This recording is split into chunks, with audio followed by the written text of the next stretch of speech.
আসসালামু আলাইকুম সবাইকে। অ্যাডমিশন চাকরি বাতাসে ভাই বোনেরা, প্রত্যেকটা দেশে দেখা যায় কি আমরা এই এক দেশের অ্যাম্বাসেডর কিন্তু অন্য দেশের অ্যাম্বাসেডরে কি কাজ করে থাকে, ঠিক আছে।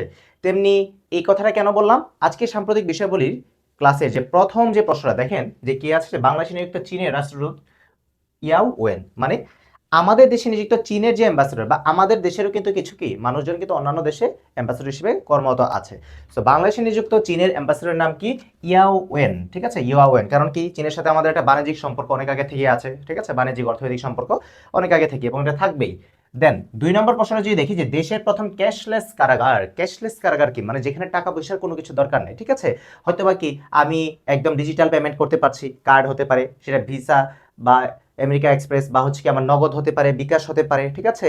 এইগুলা কিন্তু আমি ইউজ করতে পারি। সো ক্যাশলেস, দেশের প্রথম ক্যাশলেস কারাগার কোনটা? মুন্সিগঞ্জ জেলা কারাগার, ঠিক আছে। এই দেন 3 নম্বর যেটা আছে, বাংলাদেশে মোট সামুদ্রিক সংরক্ষিত এলাকা বা এমপিএ, সামুদ্রিক সংরক্ষিত এলাকা এমপিএ 6টি।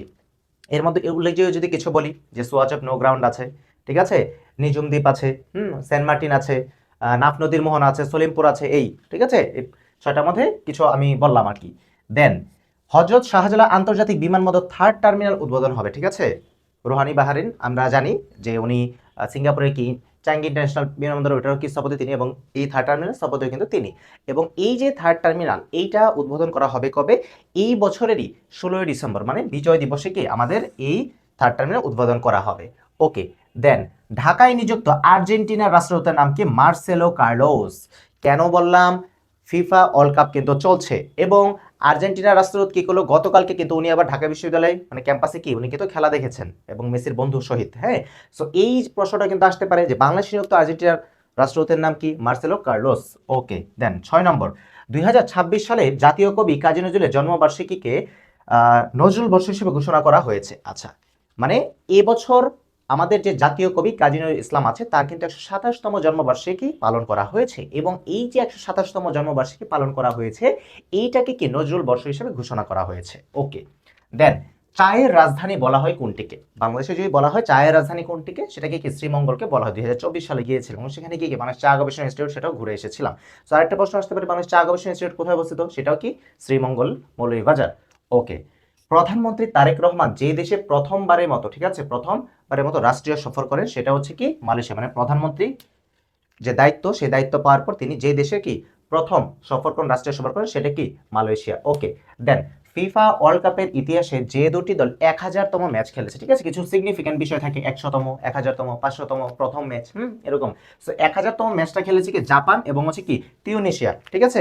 কোন কোন দল খেলেছে? জাপান এবং তিউনিশিয়া। ওকে। দেন পৃথিবীর উত্তর গোলার্ধে, ঠিক আছে, পৃথিবীর উত্তর গোলার্ধে দীর্ঘতম দিন কোনটা? আচ্ছা, তাহলে যে আজকে কি 23 জুন, এবং গত একদিন আগে কি, গত পরশুদিন কি গেল? 21 জুন গেল। সো এই যে উত্তর গোলার্ধের পৃথিবীর দীর্ঘতম দিন কি? এই 21 জুন। দেন প্রথমবারের মতো কার্বন কর আদায় শুরু করেছে, কার্বন ট্যাক্স আদায় শুরু করেছে কোন দেশ? তাইওয়ান, এশিয়ার একটা দেশ তাইওয়ান। দেন 64তম জিআই পণ্যের সনদ পেল, ঠিক আছে, 64তম জিআই পণ্যের সনদ পেল কি? মানিকগঞ্জের হাজারীগড়। ডে বাই ডে কিন্তু জিআই পণ্য বেড়েই চলছে। এনডিবি, নিউ ডেভেলপমেন্ট ব্যাংক, এই এনডিবির এইচকিউ কোথায়? সাংহাই, চীন। এবং এনডিবি কিসের? এটা হচ্ছে ব্রিক্স যে আছে, ব্রিক্সের ব্যাংক হচ্ছে কি এই এনডিবি। আর এই এনডিবির এইচকিউ বা হেডকোয়ার্টার বা সদর হচ্ছে কোথায়? চীনের সাংহাইতে। সো এই তো দেখলেন কিছু প্রশ্ন আমরা পড়ে নিলাম।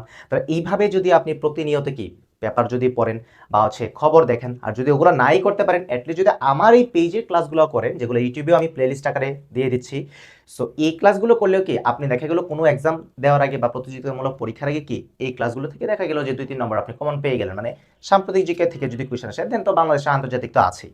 সো এইভাবে যদি আপনি এই ক্লাসগুলো করে থাকেন, আপনার নিজেরই লাভ। এবং এই ক্লাসগুলো নিজে তো করবেন, আপনার বন্ধুবান্ধব বা আপনার যাদের দরকার সাধারণ জ্ঞান চাকরি বাকরির প্রস্তুতির জন্য, তাদেরকে কি শেয়ার করে দিবেন। সো আশা করি ক্লাসটি করে সকলে উপকৃত হয়েছেন। পরবর্তী কোনো ক্লাসে আপনার সকলের সাথে আবার দেখা হচ্ছে ইনশাল্লাহ।